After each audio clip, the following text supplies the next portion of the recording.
Mesdames, Messieurs, bonsoir. Merci de la fidélité à la télévision nationale. On ouvre ce journal par une série de décrets qui va être présenté par le ministre secrétaire général de la présidence, général Amara Kamara. Suivez. Merci. Décret D 2025 040 PRG CNRD SGG portant prise en charge des frais d'indemnisation des victimes du procès des massacres du 28 septembre 2009. Le président de la République, vu la charte de la transition, vu le jugement numéro 019 du 31 juillet 2024, décrète, article 1er, dans un souci de justice sociale, de réconciliation et de réparation des préjudices, tant moraux que physiques, l'intégralité des frais d'indemnisation des victimes du procès relatif au massacre du 28 septembre 2009 sera couverte par le budget national de développement, BND. Article 2. Le Premier ministre, chef du gouvernement, ainsi que le ministre de la Justice et des Droits de l'Homme, le ministre de l'Économie et des Finances et le ministre du Budget sont chargés, chacun en ce qui le concerne, de l'application rigoureuse du présent décret. Article 3. Le présent décret, qui abroge toute disposition antérieure contraire, prend effet à compter de la date de sa signature et sera enregistré et publié au journal officiel de la République, Conakry, le 26 mars 2025, signé Général Mamadi Doumbouya. Décret D 2025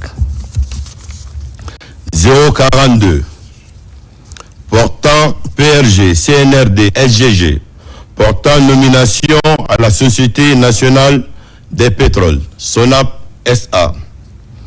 Le président de la République, vu la charte de la transition, décrète, article 1er, Monsieur Fama Bangalou Soumaoro, juriste, est nommé directeur général adjoint de la Société nationale des pétroles, SONAP SA.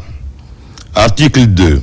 Le présent décret, qui abroge toute disposition antérieure contraire, prend effet à compter la date de sa signature et sera enregistré et publié au journal officiel de la République, Conakry, le 26 mars 2025, signé Général Mamadi Doumbouya.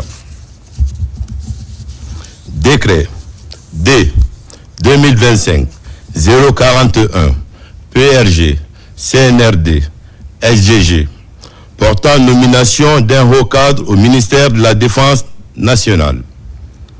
Le président de la République, vu la charte de la transition, décrète, article 1er, Madame Aïssatou Diallo, matricule 266-254K, est nommée conseillère politique et diplomatique du ministère de la Défense nationale. Article 2. Le présent décret, qui abroge toute disposition antérieure contraire, prend effet à compter de la date de sa signature et sera enregistré et publié au journal officiel de la République, Conakry, le 26 mars 2025, signé Général Mamadi Doumbouya. Décret D 2025 043 PRG CNRD SGG portant nomination d'un haut cadre à la présidence de la République. Le président de la République, vu la charte de la transition, décrète, article 1er, Madame Maïmouna Diakabi, experte en stratégie et performance économique aux États-Unis d'Amérique, est nommée conseillère chargée de la stratégie de croissance et du développement économique à la présidence de la République. Article 2. Le présent décret, qui abroge toute disposition antérieure contraire, prend effet à compter de la date de sa signature et sera enregistré et publié au journal officiel de la République, Conakry, le 26 mars 2025, signé Général Mamadi Doumbouya. Décret D 2025-044 PRG CNRD SGG portant mission, attribution et organisation du ministère de l'Enseignement supérieur, de la Recherche scientifique et de l'Innovation. Le président de la République, vu la charte de la transition, décrète. Chapitre 1. Mission et attribution. Article 1er. Le ministère de l'Enseignement supérieur, de la Recherche scientifique et de l'Innovation a pour mission la conception, l'élaboration et la mise en œuvre de la politique du gouvernement dans les domaines de l'enseignement supérieur, de la recherche scientifique et de l'innovation, et d'en assurer le suivi. À ce titre, il est particulièrement chargé de élaborer les textes législatifs et réglementaires en matière d'enseignement supérieur, de recherche scientifique et d'innovation, et de veiller à leur application. Élaborer des stratégies de développement de l'enseignement supérieur, de la recherche scientifique et de l'innovation. Agréer les plans de développement des institutions d'enseignement supérieur et de recherche scientifique. Évaluer les performances des institutions d'enseignement supérieur et de recherche scientifique. Promouvoir la bonne gouvernance dans l'enseignement supérieur, la recherche scientifique et l'innovation. Promouvoir l'utilisation des technologies de l'information et de la communication dans les domaines de l'enseignement supérieur et de la recherche scientifique. Promouvoir l'innovation dans l'enseignement et la recherche scientifique. Contribuer à la promotion de l'innovation dans tous les secteurs et sous-secteurs en République de Guinée. Renforcer le système d'information et de communication scientifique et de documentation scientifique et technologique. Contribuer à la mise en cohérence des actions des différents ordres du système éducatif. Promouvoir et d'appuyer les activités de la communauté scientifique guinéenne dans le domaine de l'enseignement supérieur, de la recherche scientifique et de l'innovation. Favoriser le partenariat entre les institutions d'enseignement supérieur et de recherche scientifique et les acteurs socio-économiques. Favoriser la synergie d'action entre les institutions d'enseignement supérieur, de recherche scientifique et d'innovation. Favoriser la continuité des parcours universitaires et post-universitaires des étudiants. Évaluer la mise en œuvre des programmes d'enseignement supérieur et de recherche scientifique en tenant compte de l'aspect innovation. Définir les critères et normes de création, d'ouverture, de fonctionnement et de fermeture des établissements d'enseignement supérieur, des organismes de recherche scientifique et des structures d'innovation publiques et privées, et de veiller à leur respect. Encourager et de soutenir les échanges à caractère scientifique, technique et technologique au niveau national, sous-régional, régional et international. Participer à la conception, à la mise en œuvre et au suivi des programmes de recherche innovants dans la lutte contre les épidémies. Prendre en compte la dimension environnementale dans les programmes et projets du département. Promouvoir le genre et l'équité dans les activités du département. Participer à la création et au développement d'un espace national, sous-régional et régional de l'enseignement supérieur, de la recherche scientifique et de l'innovation. Participer aux rencontres et aux négociations sous-régionales, régionales et internationales, traitant des questions relatives au domaine de compétences du ministère. Chapitre 2. Organisation. Pour accomplir sa mission, le ministère de l'Enseignement supérieur, de la Recherche scientifique et de l'Innovation comprend un secrétaire général, un cabinet, des directions nationales, une direction générale, des services d'appui, des services rattachés, des organismes publics autonomes, des programmes et projets publics, des organes consultatifs. Le cabinet du ministre comprend un chef de cabinet, un conseiller principal, un conseiller juridique, un conseiller chargé de l'enseignement supérieur, un conseiller chargé de la recherche scientifique et de l'innovation, un conseiller chargé de mission, un attaché de cabinet. Les directions nationales sont la Direction nationale de l'enseignement supérieur, la Direction nationale de la recherche scientifique, la Direction nationale de l'innovation, la Direction nationale des infrastructures et équipements universitaires et scientifiques, la Direction nationale des sports, des arts et de la culture universitaire, la Direction générale et la Direction générale de la Cité des sciences et de l'innovation de Guinée. Les organismes publics autonomes comprennent des établissements publics à caractère scientifique, les institutions d'enseignement supérieur public, les institutions de recherche scientifique publiques, les centres de documentation et d'information publics, des établissements publics à caractère administratif, l'Autorité nationale d'assurance qualité, l'Agence nationale de financement et de valorisation de la recherche et de l'innovation.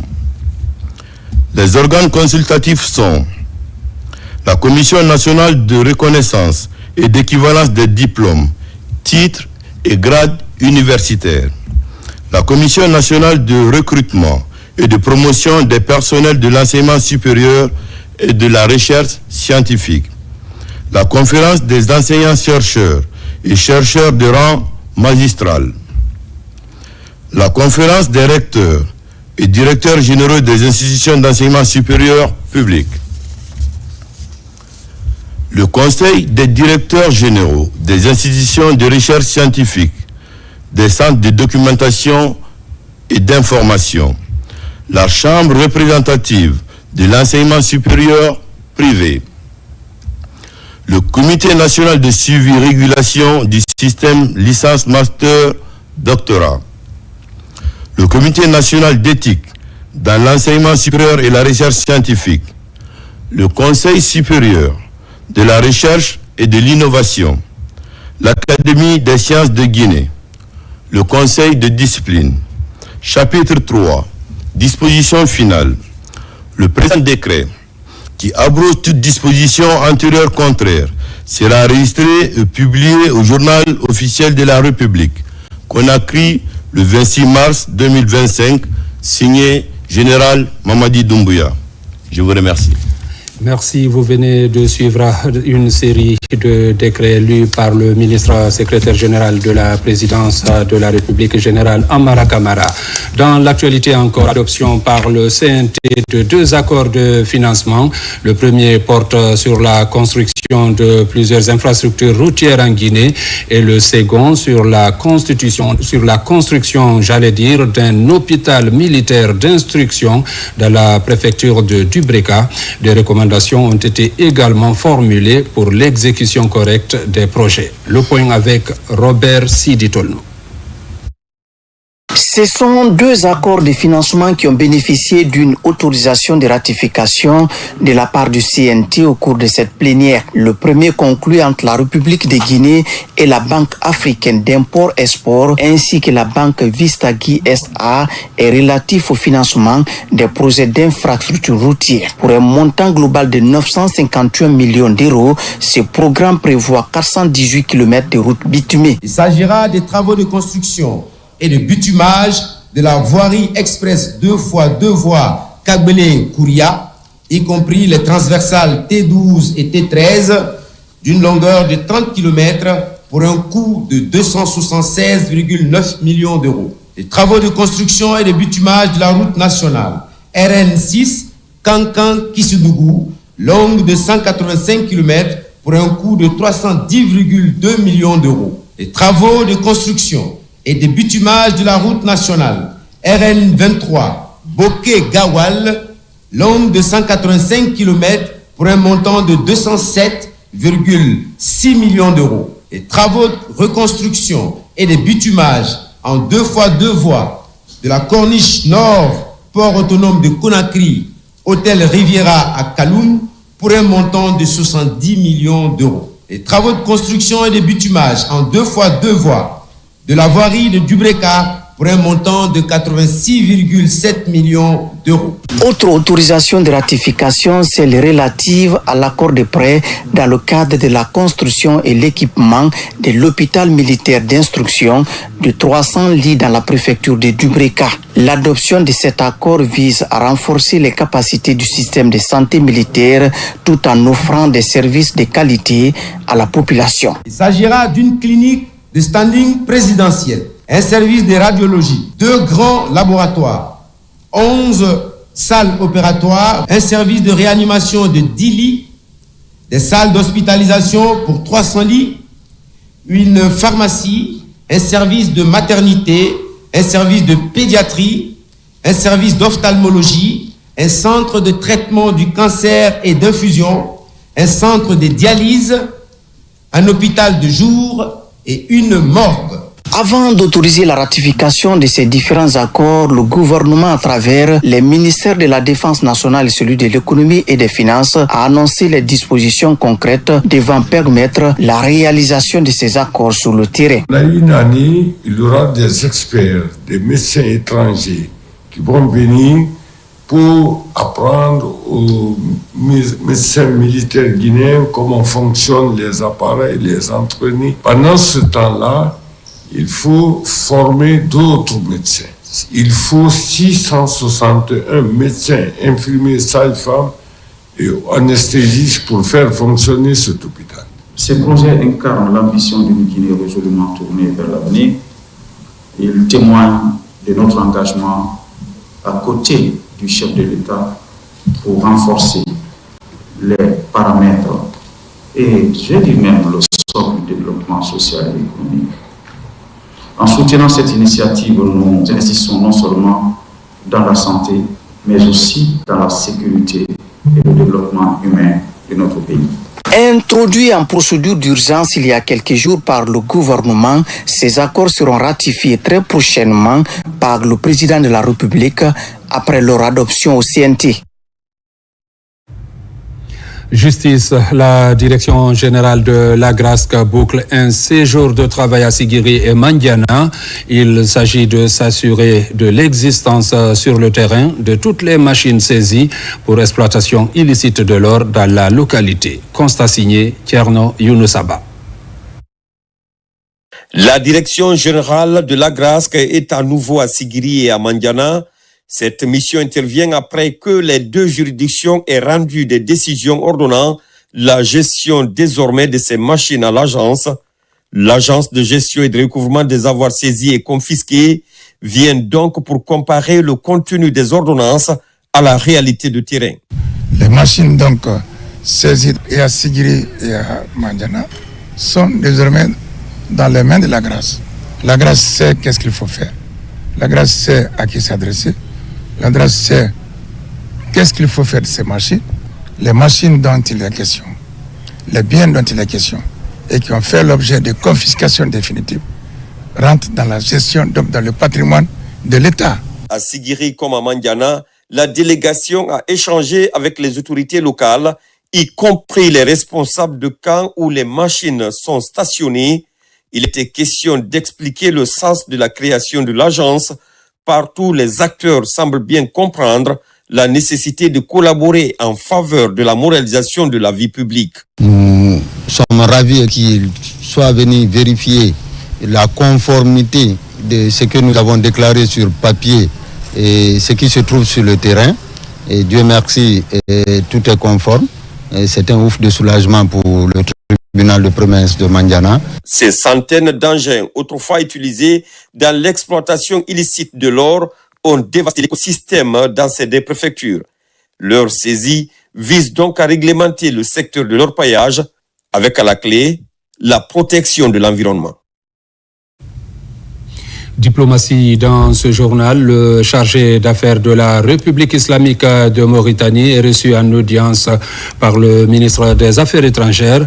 Il est introduit par l'ambassadeur de Guinée en Mauritanie, Mandiou Dioubate. Objectif, échanger avec le chef de la diplomatie guinéenne sur la situation de nos compatriotes en détresse dans ce pays. Makeme Donzo. Depuis plusieurs mois, des centaines de Guinéens sont bloqués en Mauritanie, à la frontière avec le Maroc. Des difficultés dues à plusieurs facteurs, dont le remplissage du formulaire e-visa. Si des négociations au niveau diplomatique sont déjà lancées, le ministre des Affaires étrangères souligne leur lenteur au regard des difficultés que traversent ses compatriotes. En convoquant le chargé d'affaires de l'ambassade de Mauritanie en Guinée, Dr Morissanda Kouyaté veut des réponses et une diligence du dossier. Une invite a été faite à l'endroit de M. le chargé d'affaires de la Mauritanie à Dakar pour venir faire le point sur la situation entre la Mauritanie et la République de Guinée dans le cadre de la gestion de nos compatriotes vivant en Mauritanie. Donc, son Excellence Monsieur le Ministre a bien voulu rencontrer donc le chargé d'affaires, échanger avec lui et lui laisser un message à l'endroit de son homologue mauritanien afin que cette situation soit rapidement gérée dans l'intérêt de nos deux pays.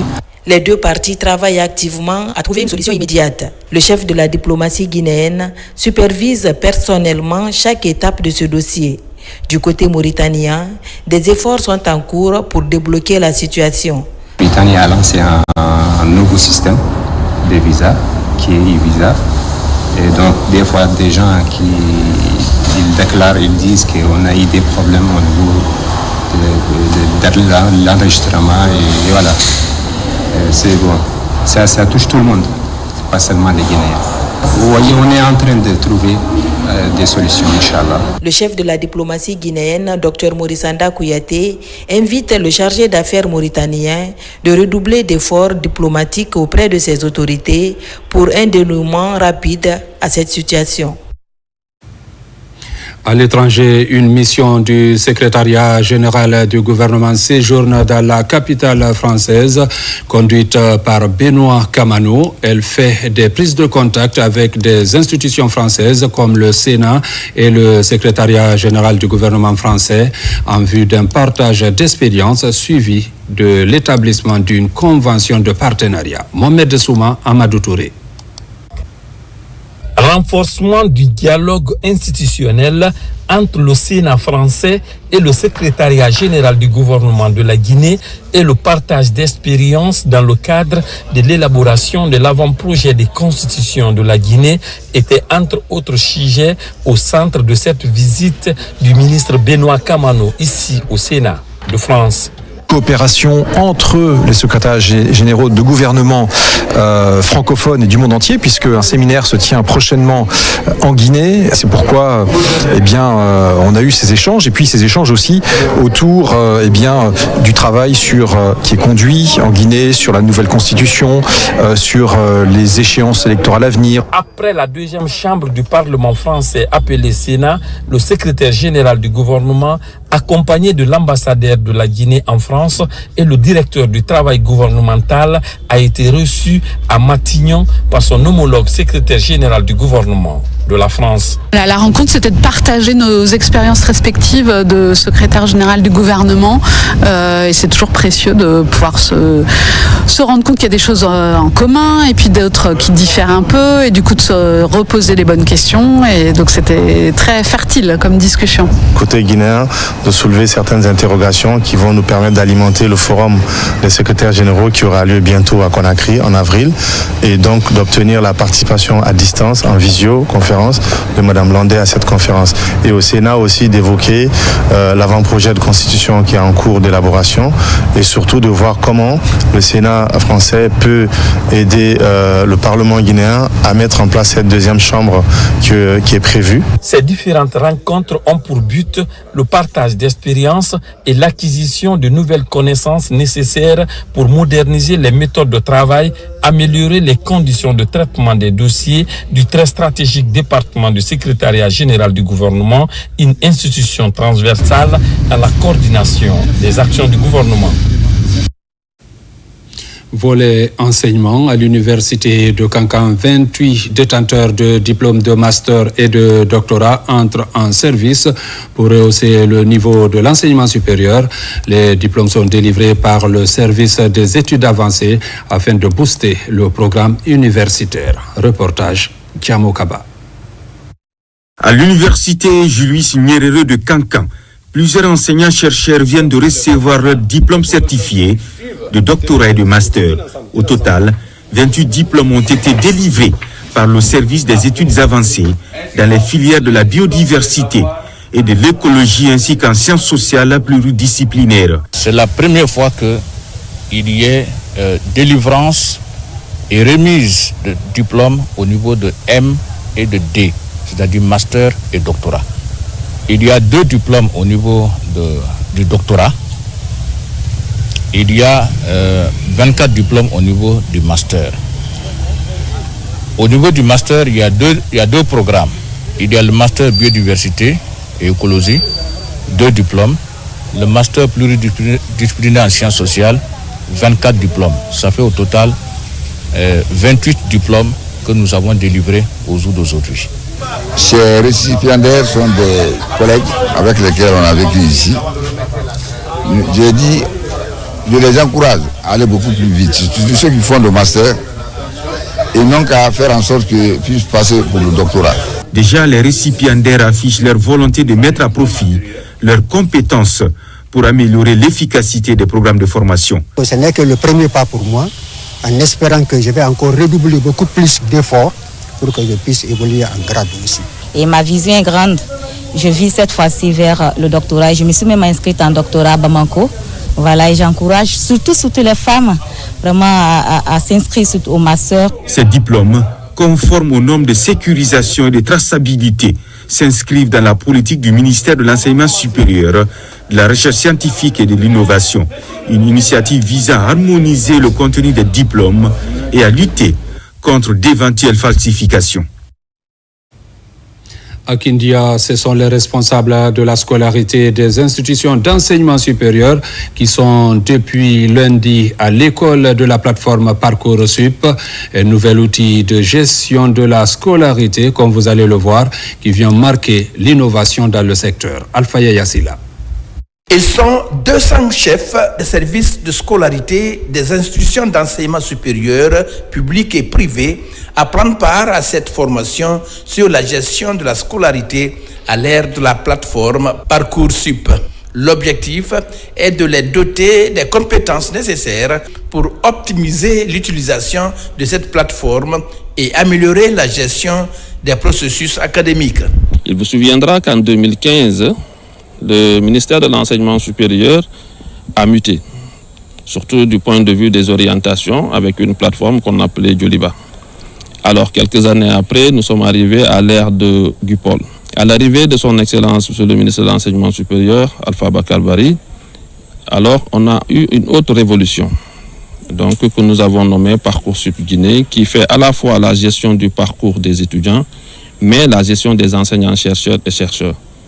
Donc dans ce élan-là, il était question que l'on puisse former l'ensemble des acteurs afin que chacun puisse avoir les outils nécessaires. Parcoursup est une plateforme innovante conçue pour optimiser l'orientation et l'inscription des étudiants dans l'enseignement supérieur. Il y a vraiment une révolution à l'enseignement supérieur et c'est vous qui devez manipuler ces éléments révolutionnaires.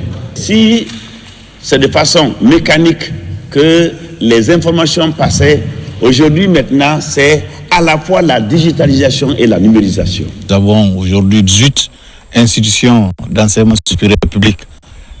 En prenant aussi en compte, c'est le même système aussi qui se trouve au niveau des institutions d'enseignement supérieur privées.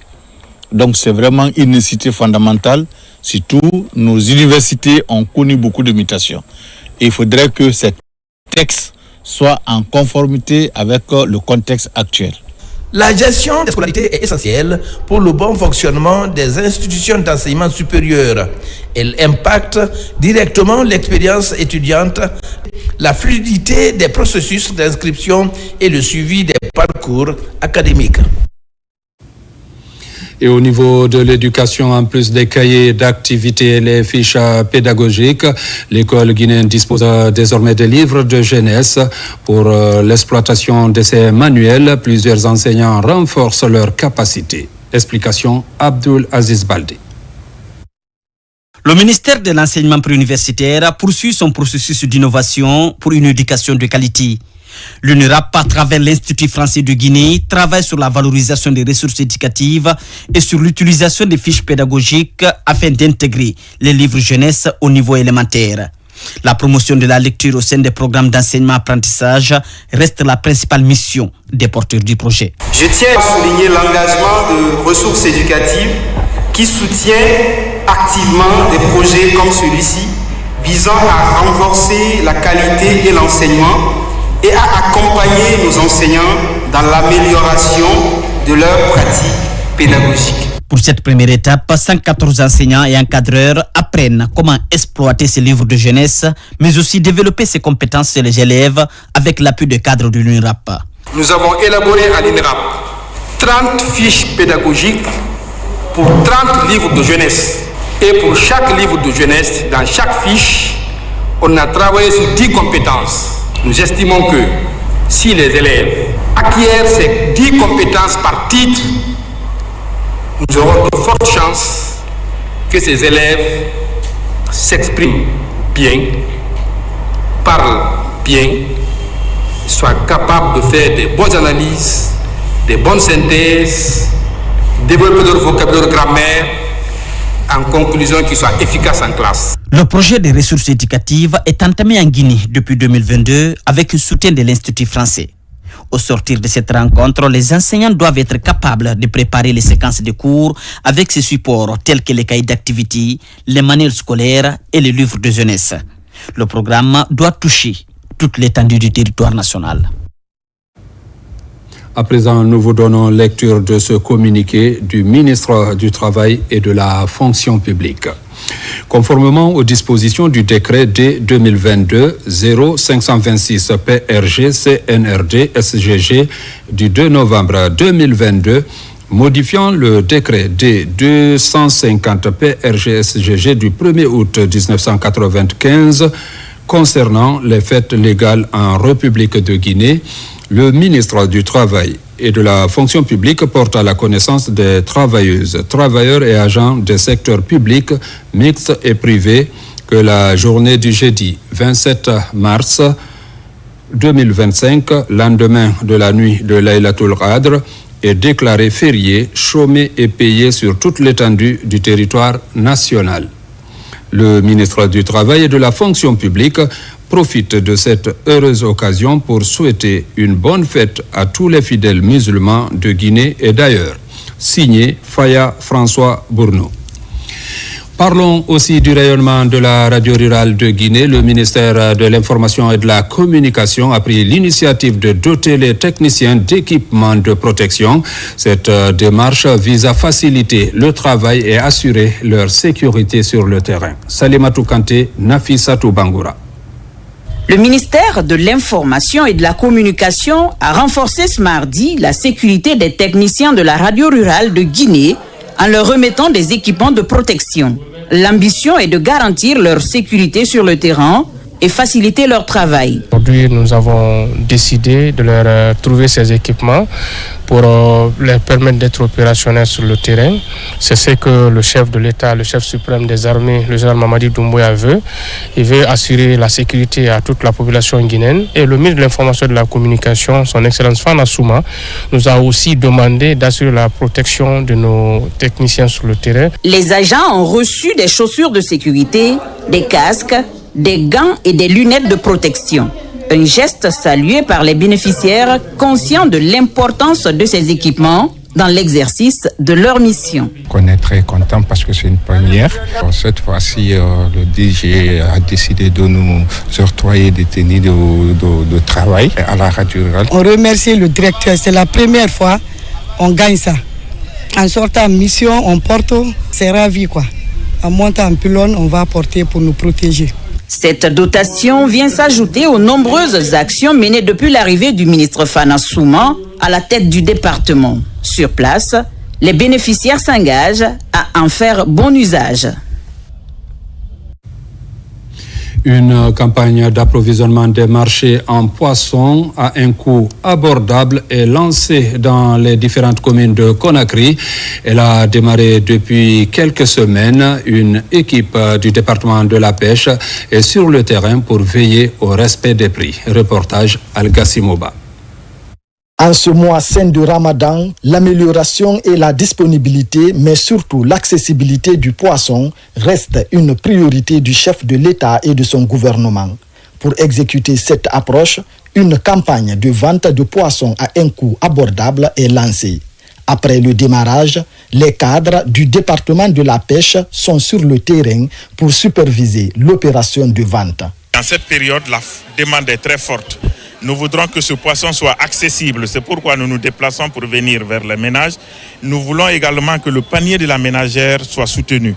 C'est pourquoi nous avons discuté avec tous les acteurs pour plancher un prix. Ce prix soit abordable pour tous. Le poisson étant une denrée de grande consommation en Guinée, l'approvisionnement abondant et facile des citoyens se pose pour la ministre Fatima. Pour ne pas qu'il y ait un prix élevé, nous voulons vraiment maintenant là, servir la population directement. Donc à travers les femmes marieuses, on les donne un prix et on exige à ce qu'ils redonnent à la population un autre prix vraiment raisonnable. Au mois de Ramadan, tout ce que tu fais comme bien, c'est des bénédictions pour toi. Regardez, toutes ces femmes sont mariées. Elles sont venues pour ce geste magnanime. Nous disons merci aux autorités. Cette initiative du ministère de la Pêche et de l'Économie maritime, en collaboration avec la CONAPEG, répond aux exigences du chef de l'État, celle de répondre aux préoccupations des citoyens qui est d'alléger le panier de la ménagère à cette période de pénitence. La célébration des droits des femmes, on en parle dans ce journal. Hier mardi, le service genre et équité de l'université Gamal Abdel Nasser de Conakry a tenu une conférence. À cette occasion, les femmes du campus ont plaidé pour l'égalité et le respect des droits de la couche féminine. Reportage Bakari Bamba Kondé. À l'occasion de ce mois de mars, mois international des droits des femmes, le service genre et équité de l'université Gamal Abdel Nasser de Conakry a organisé une conférence suivie de débats autour du thème retenu cette année, droit, égalité et autonomisation pour toutes les femmes et filles. La rencontre qui nous réunit ce matin revêt une importance capitale pour le service genre et équité de l'université Gamal Abdel Nasser de Conakry, car elle nous permet d'évaluer droit, égalité et autonomisation des femmes et filles de façon générale et à l'échelle nationale et internationale et de s'inspirer des meilleures pratiques et de méthodes d'insertion de la gente féminine pour sa promotion et son autonomisation d'autre part. Pendant la conférence, l'importance de ce mois, la sensibilisation et la promotion des droits des femmes ont été des questions largement abordées. On sait aujourd'hui ce que c'est que l'autonomisation d'une femme, c'est sa capacité de se prendre en charge, de prendre des décisions et qui lui permettent d'atteindre ses objectifs, d'être indépendante et surtout de se doter des moyens nécessaire à sa promotion dans tous les domaines. Depuis l'avènement du CNRD au pouvoir, sous la bienveillance du général Mamadi Doumbouya, les femmes sont épanouies. Nous devons continuer à plaider, organiser, donner la force aux hommes qui nous aident. Cette célébration du mois de mars en différé, organisée par le service genre et équité de l'université Gamal Abdel Nasser, a mis en lumière le rôle crucial des femmes dans la société et la nécessité de leur participation aux prises de décision. Dans sa mission de lutte contre les VBG, violences basées sur le genre, le DG de l'Oprogem ne replie pas. Après Dubreka et Koya, la commissaire divisionnaire Marie Gomez est à Koya pour une nouvelle fois. L'agenda tourne autour d'une mission de sensibilisation sur le renforcement des mesures de sécurité dans les écoles. Tabansila. Après Dubreka, Marie Gomez, directrice de l'Office de protection du genre, de l'enfance et des mœurs au Progem, met le cap sur Koya.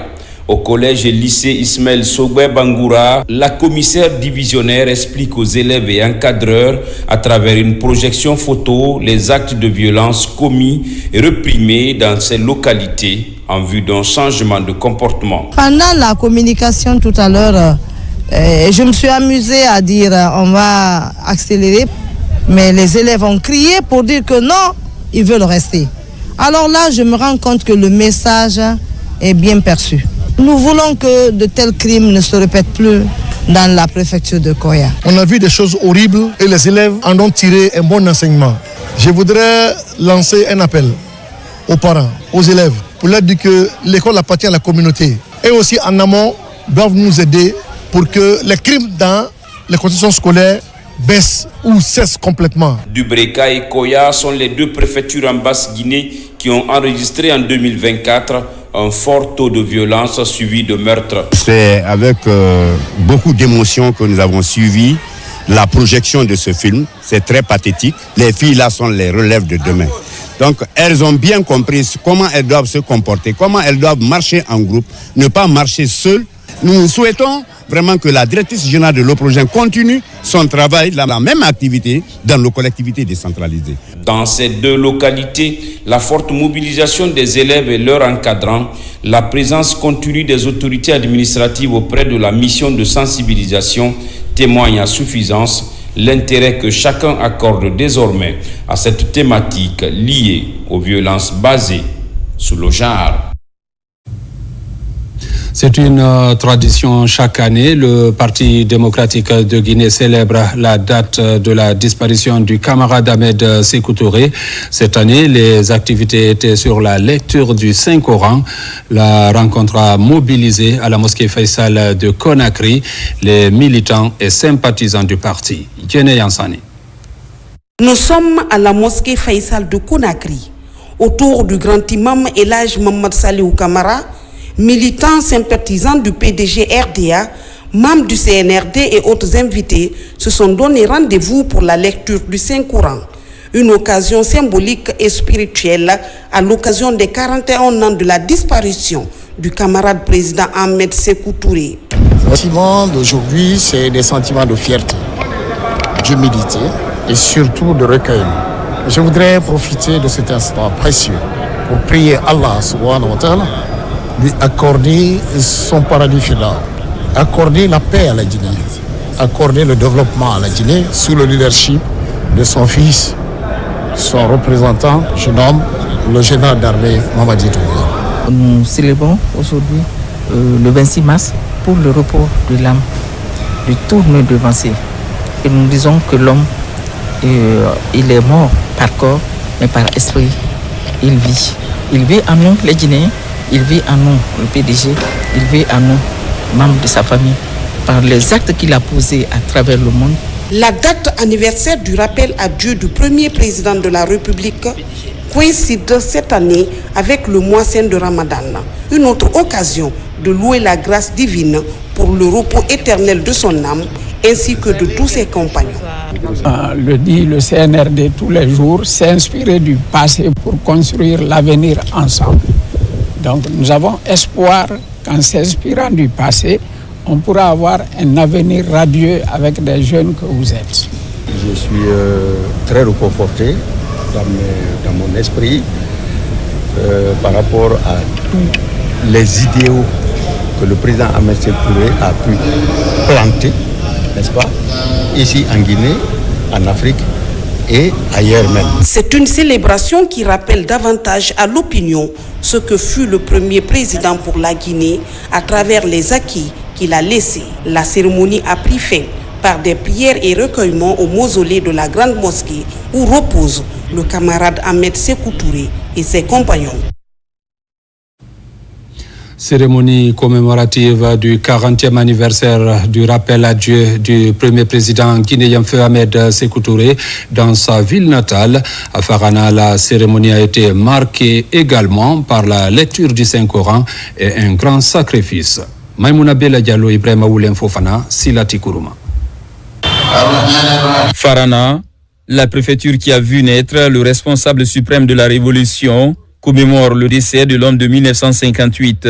Ce rendez-vous est initié par l'association des fils ressortissants de Farana, dénommée Kantia. Hier, le 25 mars, le Saint-Coran est lu plusieurs fois. Aujourd'hui, le 26 mars, le Khatim Coran a couronné cette lecture du livre saint ici à la Grande Mosquée. Nous remercions le général Mamadi Doumbouya. Il a pris le feu président Sékou Touré comme son père. Farana lui doit la reconnaissance à cause de la rénovation de la Villa André. C'est la deuxième édition. Nous avons pris le serment devant l'opinion nationale et internationale que la cérémonie d'anniversaire du 26 mars, rappel à Dieu du camarade Ahmed Sékou Touré, sera fêtée maintenant à Farana de façon pérenne. La rencontre est aussi marquée par des actes de promotion du vivre ensemble et des efforts du chef de l'État, le général d'armée Mamadi Doumbouya, pour la reconnaissance des bienfaits du premier président de la Guinée. Tout c'est la reconnaissance, la prière et implorer Dieu afin qu'il puisse reposer en paix. Après tout ce qu'il a fait pour l'Afrique, pour la Guinée et pour le monde entier. La nouvelle génération a s'imbiber réellement des principes de démocratie, de liberté, de dignité de cet homme, Ahmed Sékou Touré, paix à son âme. L'autre geste de Kantia au cœur de cette cérémonie commémorative est la dotation des bibliothèques en livres sur la vie de feu Ahmed Sékou Touré, mais aussi des albums photos sur les voyages du défunt président. C'est pas leur première fois de nous doter en documents et en matériel. Nous avons, la preuve est là, nous avons des photocopieuses ici qui nous ont envoyé des moteurs et nous prions que ça continue. Sans la bibliothèque, il n'y a pas de culture. La génération montante qui est là, ils ont besoin d'une formation pour que le pays soit bien dirigé. La même cérémonie s'est clôturée à la bibliothèque du lycée Gamal Abdel Nasser, qui a aussi reçu 50 livres sur la vie du responsable suprême de la Révolution. Le chargé d'affaires de l'ambassade de la Côte d'Ivoire en Guinée a rendu une visite de fraternité et de courtoisie à l'ex-première dame Adja André Touré, des moments solennels qui témoignent du panafricanisme entre les deux pays. Ali Badra Condé. C'est une visite de courtoisie et de fraternité du chargé d'affaires de l'ambassade de la Côte d'Ivoire en Guinée chez l'ex-première dame Adja André Touré. Le diplomate ivoirien est revenu sur les relations séculaires qui ont toujours existé entre les deux pays depuis les indépendances. Nous avons senti comme un devoir de venir la saluer et de venir nous enquérir de son état de santé. Fouler le sol de cette résidence nous donne de pouvoir rendre hommage à Dame Adja Touré, mais également à feu le président Ahmed Sékou Touré, qui est une figure marquante du continent africain. Cette visite des diplomates ivoiriens en Guinée témoigne du panafricanisme que le président Ahmed Sékou Touré et Félix Houphouët-Boigny ont entretenu depuis belle lurette. Leur arrivée ici pour venir saluer Adja André Touré nous réjouit à plus d'un titre parce que c'est la consolidation des liens fraternels qui a été basée par nos aînés qu'eux, ils sont en train de suivre. Enfin, tous nous sommes en train de suivre. Nous remercions Monsieur le chargé d'affaires et nous remercions le peuple ivoirien. À l'occasion du mois saint de Ramadan, temps de pénitence, de piété, de pardon, cette délégation a apporté quelques présents à l'ex-première dame, Adja André Touré. Religion, les fils ressortissants de Kakandé réunis au sein de l'Alliance guinéenne pour le développement et d'autres mouvements de soutien aux acquis du président de la République se sont retrouvés pour la rupture collective de Jean Aboké, une manière de renforcer la cohésion sociale. Plusieurs fois, le Coran a été lu pour prier pour la réussite de la transition. Younoussa Tawel Kamara. C'est à 19h que sa fils ressortissant de Boké, réunis au sein de l'Alliance guinéenne pour le développement, autorités régionales et d'autres fidèles musulmans de Kakandé ont rallié cet espace pour la rupture collective. Ce moment de communion autour des repas riches et variés est une occasion pour se régaler après une journée de jeûne, mais également renforcer le tissu social entre ses frères et sœurs de Kakandé en ce mois béni de Ramadan. Lorsqu'on réunit ses frères musulmans, ses frères de sang, ses frères de lait autour de la table pour partager un repas, je crois que c'est une fois de plus créer de l'harmonie entre vous et le sentiment, renforcer cela. Venir organiser encore une rupture avec ses partisans de Bokeh, vraiment c'est une bonne chose pour l'ensemble des partisans du CNRD dans la région administrative de Bokeh. Au cours de cette retrouvaille, les convives ont magnifié les acquis du président de la République, le général Mamadi Doumbouya, avec la réalisation de nombreux projets de développement dans la région de Bokeh ces dernières années. Être un fils de Bokeh et voir Bokeh, la jeunesse de Bokeh, la population de Bokeh se donner la main pour une seule cause, c'est que de la paix, la joie et le vivre ensemble que nous souhaitons aux populations du Niger en fait. En tant que fils de Bokeh, il est de notre devoir d'accompagner et de soutenir toutes les actions et nous invitons toutes les populations de Bokeh à sortir massivement les 10, 11 et 12 avril pour acclamer les acquis du général Mamadi Doumbouya, grâce auquel aujourd'hui Bokeh a l'électricité 24 heures sur 24. Nous avons des routes, très bientôt également, nous allons bitumer toutes les rues de Bokeh. Ensuite, le président de l'Alliance guinéenne pour le développement et sa suite se sont rendus dans certains districts de Bokeh. C'est pour la distribution des sacs de riz et autres denrées alimentaires offerts par le chef de l'État, le général Mamadi Doumbouya.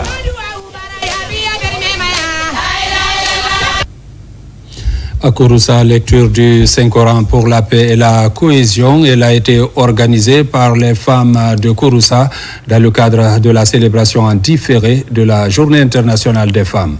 Reportage Elhadj Fodé Bangali Fofana, Toumani Sera Diakité. À la grande mosquée de Kouroussa, les autorités préfectorales et communales, cadres administratifs, notabilités, tous réunis avec les braves femmes de Kouroussa autour des imams pour lire le Saint-Coran. C'est à la faveur de la célébration en différé de la fête internationale du 8 mars. Une lecture du Saint-Coran en faveur de la paix, de la prospérité et en faveur du président de la République, général Mamadi Doumbouya, pour tous les efforts qu'il ne cesse de fournir pour le progrès et la prospérité de notre beau pays, la Guinée. Nous, on a choisi, entre nous, les femmes, de faire notre 8 mars en lecture de Coran. On a vu que le mois a coïncidé au mois de Carême. Et au mois de Carême, on ne peut pas taper les tam-tams, ni les balafons et autres. Que la lecture du Coran là soit vraiment quelque chose qui va non seulement nous créer la paix dans la ville de Kouroussa, soutenir aussi le président de la République, Mamadi Doumbouya. Saluant cette initiative des femmes de Kouroussa et surtout leur courage, le président de la délégation spéciale a lancé un appel à toutes ces femmes de Kouroussa, à travers elles, toutes les femmes de la Guinée. Ce sont ces femmes qui ont jugé utile aujourd'hui d'organiser cette grande lecture du Saint-Coran pour que notre pays, la Guinée, soit épargné des calamités, soit épargné des conflits, soit épargné des guerres, soit épargné des oppositions flagrantes. Donc c'est une journée de satisfaction pour toutes les populations de Kouroussa. Le président de la délégation spéciale a lancé un appel à toutes ces femmes de Kouroussa de continuer sur leur voie. La voie qu'elles ont choisi de se mettre au premier plan pour soutenir le président de la République, général Mamadi Doumbouya. À Tougué et Lelouma, le ministre de la Santé et de l'Hygiène publique, Dr Oumar Dioueba, conduit une délégation pour apporter l'assistance du chef de l'État aux notabilités de ces localités.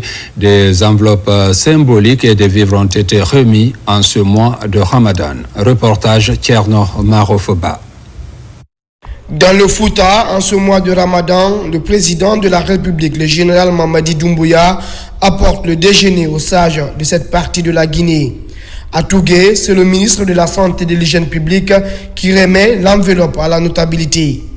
En plus de cette contribution symbolique, des vivres composés de 2 tonnes de riz et 1 tonne de sucre sont réceptionnés pour accompagner ces sages pendant ce mois de pénitence.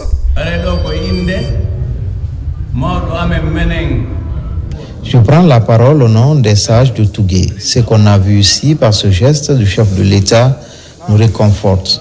On a compris qu'il ne nous a pas oubliés. On l'assure que nous, sages de Tougué, on va continuer à prier pour lui et pour le peuple de Guinée. Même avant ce geste, on avait déjà entrepris des prières pour l'émergence de notre pays. Toujours dans la région de l'Abbé, le même élan de solidarité du chef de l'État touche les sages de la préfecture de l'Elouma. Des vivres et une enveloppe sont aussi remis à la notabilité de cette localité. Dans ces 2 préfectures, des prières ont été dites pour la réussite des actions entreprises par le général Mamadi Doumbouya et pour la cohésion entre les filles et fils de la Guinée. En Allemagne, des prières sont organisées pour une paix durable en Guinée. Les compatriotes et le personnel diplomatique se sont retrouvés pour formuler des bénédictions pour la Guinée et les Guinéens. Cette cérémonie a été suivie d'une rupture collective. Reportage Falilou Diallo.